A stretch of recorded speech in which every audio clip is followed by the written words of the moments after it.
नमस्कार। पॉडकास्ट प्रभा साक्षी में आप सभी का स्वागत है। आज के इस पॉडकास्ट में हम बात करेंगे 10,000 करोड़ का फंड आम लोगों तक पहुंचाएगी नई तकनीक। मोदी सरकार के इंडिया एआई मिशन से क्या है उम्मीदें।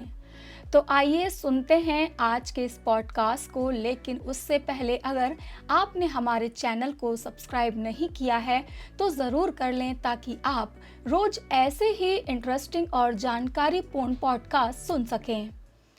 आर्टिफिशियल इंटेलिजेंस यानी कि एआई के मामले में वैश्विक स्तर पर भारत की ताकत बढ़ने और देश में एआई को सामान्य व्यक्ति तक पहुंचाने के लक्ष्य के साथ केंद्रीय मंत्रिमंडल ने इंडिया एआई मिशन को मंजूरी दे दी है। इसके लिए 10,372 करोड़ रुपए का बजट रखा गया है। इससे देश में कंप्यूटरिंग क्षमता को बड़े पैमाने पर बढ़ाया जाएगा।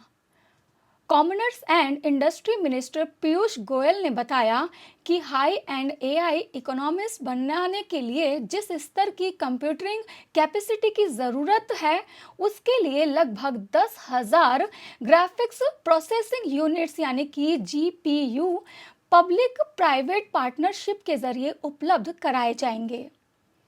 अब बताते हैं आपको कि एआई कंप्यूटरिंग क्षमता स्थापित करने के लिए भारत की क्या योजना है।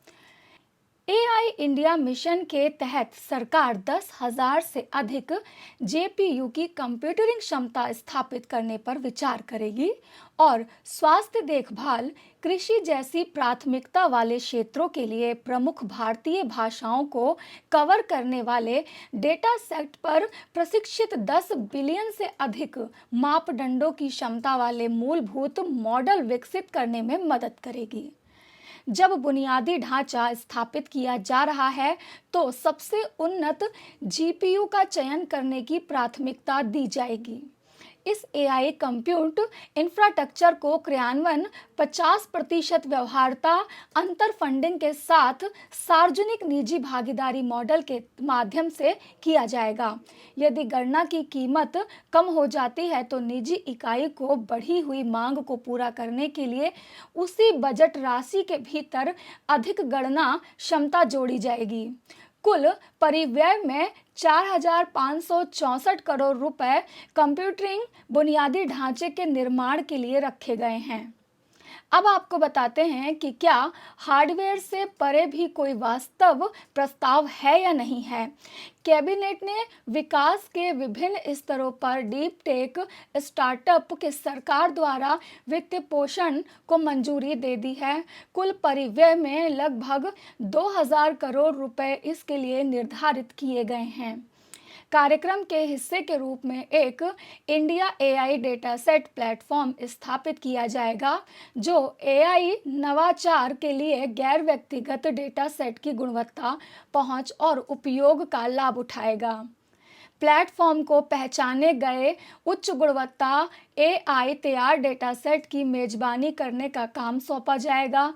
साथ में ये प्रस्ताव बड़े भाषा मॉडल के निर्माण के 2 सबसे महत्वपूर्ण तत्वों को कवर करते हैं।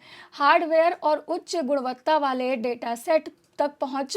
सरकार India AI innovation research centre भी स्थापित करेगी, जो स्वदेशी बड़े मल्टी मॉडल और डोमेन विशिष्ट फाउंडेशन मॉडल पर ध्यान केंद्रित करने के साथ बड़े मूलभूत मॉडल के विकास और तैनाती का कार्य करेगा। इस केंद्र के लिए करीब 2,000 करोड़ रुपए रखे गए हैं। 4,000 बीटेक और 400 एमटेक और 600 पीएचडी उम्मीदवारों को वित्तीय रूप में समर्थन देने की योजना है, जो प्रमुख शैक्षणिक संस्थानों में एआई पर ध्यान केंद्रित करेंगे। अब आपको बताते हैं कि एआई नियमों और सुरक्षा के पहलुओं के बारे में क्या है। भले ही निजी उद्योग तेज से नवाचार कर रहा है, दुनिया भर के कानून निर्माता इसके कुछ नकारात्मक पहलुओं को रोकने के लिए एआई के चारों ओर विधायी रेलिंग स्थापित करने से जूझ रहे हैं। भारत में आईटी मंत्रालय ने हाल ही में अपरक्षित सिस्टम तैयार करने के जेनरेटिव एआई कंपनियों को ऐसा करने से पहले सरकार की अनुमति लेने के लिए एक सलाह जारी की है। हालांकि सरकार के इस कदम की दुनिया भर में हितधारकों ने आलोचना की है, जिससे यह स्पष्ट करने के लिए मजबूर होना पड़ा कि यह सलाह स्टार्टअप पर लागू नहीं है।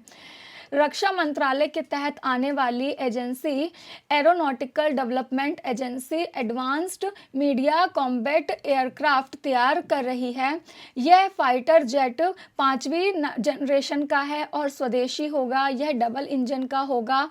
इसका डिज़ाइन ऐसा होगा कि दुश्मन की रडार इसे पकड़ नहीं पाएगी, या फिर जब भी दुश्मन के एक कदम पहुंचेगा तब उसकी रडार इसे पकड़ पाएगी। तब तक एयरक्राफ्ट के पास दुश्मन को निशाना बनाने के लिए काफ़ी वक्त मिल जाएगा। इसका डिज़ाइन तैयार हो चुका है। प्रोजेक्ट के अप्रूवल का इंतज़ार है। अब जल्द ही इसके डेवलपमेंट पर काम शुरू होने की उम्मीद की जा रही है। 2 साल के भीतर ये बनकर तैयार हो जाने की उम्मीद है और यह पहली उड़ान उसके 1 साल बाद भरेगा। इसके अलावा आपको बता दें कि इंडिया एआई मिशन की घोषणा कैबिनेट द्वारा 1.26 लाख करोड़ रुपए की चिप परियोजनाओं को मंजूरी देने के 1 हफ्ते बाद हुई है, जिसमें देश का पहला वाणिज्य निर्माण संयंत्र भी शामिल है। अब आपको बताते हैं कि घोषणा सरकार की समग्र नीति से कैसे मेल खाती है।